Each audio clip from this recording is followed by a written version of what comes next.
headers, shifters, diffs, T-buckets and OA V8, all the required items to claim membership of the Hot Rod Club. The typical Hot Rod is a massively modified version of a US built car, with a large American V8 up front for straight line speed. Evolving all the way from customised 1920 series production cars to major manufacturers' efforts to bring the Hot Rod to Hollywood with the Holden Effigy concept vehicle. In Japan, they might do the Hot Rod a little bit different, but these original versions of classic supermods deserve full club membership. Like this mobile casino that includes a slot machine installed on one side of the car and a fish tank with live fish installed on the other side. When the terms Sweden and car come together, one doesn't normally visualise an image of a hot rod. Leif Tuvesen, one of Sweden's most skilled specialist car constructors, is about to change any preconceived notions you may have. Tuvesen, who previously worked for the Volvo Concept Centre, has designed two original hot rods that have well and truly removed any doubt as to Swedish street credibility. Having previously won the prestigious Hot Rod of the Year award from Hot Rod magazine, Tuvesen has now turned his talents to reinventing the hot rod. The V8 powered Caresto Speedster has been carefully handcrafted into life under the watchful Tuvesen gaze.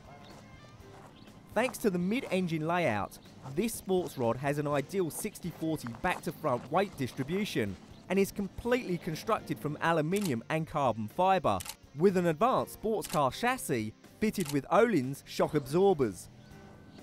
The steering wheel, instruments and gear selector come from Volvo, as does the V8 engine, the 6-speed automatic transmission and the car's electrical system.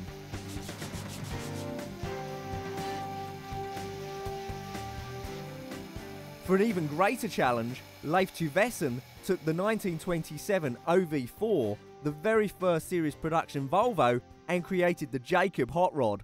The idea was to build a hot rod of an old Volvo. Parked side by side, the similarities between old and new are remarkable, including the curvature of the bonnet, which has exactly the same radius. The distinctive widescreen pillar that runs down the body side is faithful to the original, even down to small details such as the number of screws used. Equally identical is the radiator grille, with its characteristic mesh pattern and diagonal bar that incorporates the classic iron symbol.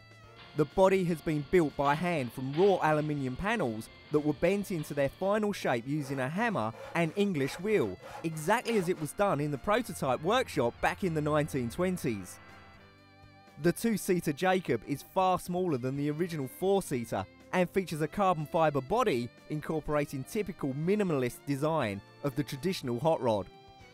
A strong rear axle, cut-down body and massive tyres complement the alloy wheels, similar to the original wooden wheels only by the number of spokes included.